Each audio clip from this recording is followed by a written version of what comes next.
Introdução. Desde o princípio, o ser humano foi criado bom à imagem e semelhança do Eterno. Dentro dele, a vida e a luz foram sopradas como centelha divina, uma alma capaz de discernir, escolher e refletir o Criador. Mas com a liberdade de escolher também veio a tensão, a possibilidade de não obedecer, de seguir o próprio caminho, de julgar por si mesmo o que é bom e mal. Essa tensão tornou-se a batalha mais profunda da existência humana, a guerra do coração. Enquanto o mundo fala em lutar com os demônios interiores, a Torá revela que a verdadeira luta é contra a inclinação, que nos afasta da vontade do Eterno. Não é uma guerra mística, mas espiritual, travada nos pensamentos, intenções e escolhas que moldam o destino de cada alma. Capítulo 1. O coração, o campo de batalha da alma. A Torá não fala de espíritos habitando o homem, mas de inclinações, o Yetzer Tov, inclinação ao bem, e o Yetzer Hará, inclinação ao mal. Ambas existem em cada ser humano, como duas vozes disputando o domínio do coração. O coração é enganoso mais do que todas as coisas, e desesperadamente corrupto, quem o conhecerá? Yirmayahu, Jeremias 17. O coração, no pensamento hebraico, é o centro das decisões morais. É nele que nasce a fé, o amor, a obediência, mas também a inveja, o ódio e a rebelião. Por isso, o Eterno ordena: sobre tudo que se deve guardar, guarda o teu coração, porque dele procedem as fontes da vida. Mishle, Provérbios 4:23. A luta do homem não é contra algo externo, mas contra o que se forma dentro dele. O mal não invade, ele é gerado quando a vontade se afasta da instrução divina. Capítulo 2. Quando o bem é provado, a origem dos pensamentos maus. Mesmo as pessoas justas enfrentam pensamentos que as perturbam. Não porque sejam más, mas porque a natureza humana carrega a tensão entre o bem e o mal. O primeiro sinal disso aparece em Caim. Tomado de inveja, ele é advertido: o pecado jaz à porta, e sobre ti será o seu desejo, mas tu deves dominá-lo. Gênesis 4:7. O Eterno não diz que Caim foi possuído, mas que o mal deseja dominá-lo. Esse desejo é a força interior que se manifesta em pensamentos, raiva, inveja, orgulho, desejo de retribuir o mal. São impulsos reais, mas que podem ser rejeitados. O Messias reforça essa verdade. Do coração procedem os maus pensamentos, homicídios, adultérios, prostituições, furtos, falsos testemunhos e blasfêmias. Matityahu, Mateus 15:19. Assim, o mal não é um ser invisível tentando entrar, mas uma decisão interior em gestação. O pensamento mau é a semente, a ação é o fruto. Quando o justo reconhece e o entrega ao Eterno, o ciclo é quebrado. Mas quando o homem o alimenta, ele ganha forma e se torna pecado. Capítulo 3. A quebra da Torá quando o pensamento gera transgressão. A Torá ensina que o pecado é quebra de aliança, e essa quebra começa no coração. Não é o ato visível que primeiro contamina, é o pensamento que aceita a desobediência. Não seguireis o vosso coração nem os vossos olhos, após os quais andais adulterando.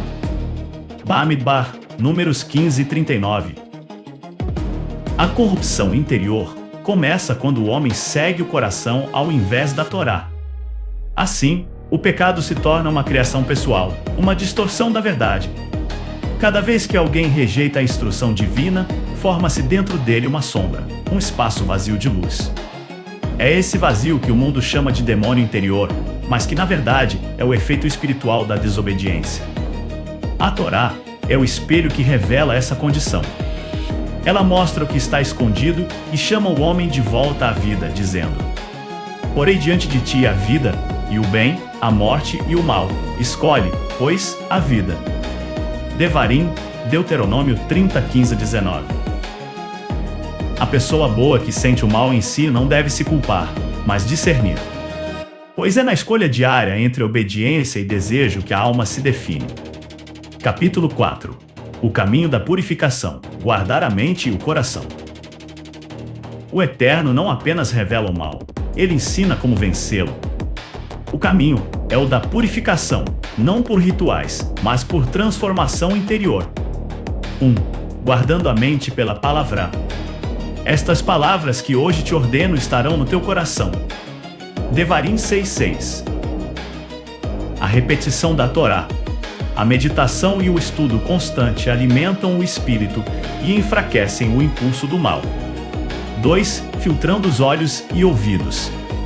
Não porei coisa má diante dos meus olhos. Tehillim, Salmos 101:3.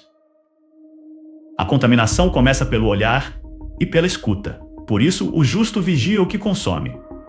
3. Fazendo o bem ativamente. Aparta-te do mal e faz o bem. Busca a paz e segue-a. Salmos 34:14.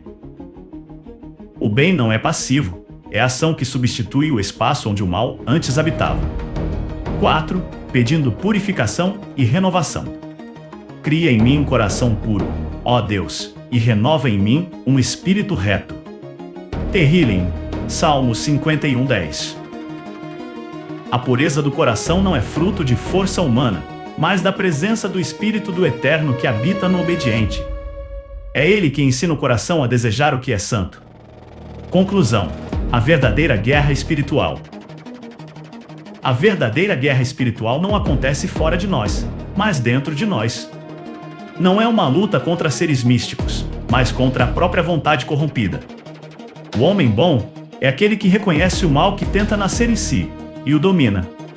Não porque seja perfeito, mas porque submete sua natureza à Torá e ao Espírito do Eterno.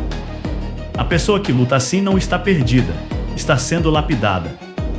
Pois a presença do mal percebido é a prova de que ainda existe luz para discerni-lo. O perigo não é sentir o conflito, mas deixar de lutar. Circuncidai o prepúcio do vosso coração, e não endureçais mais a vossa cerviz.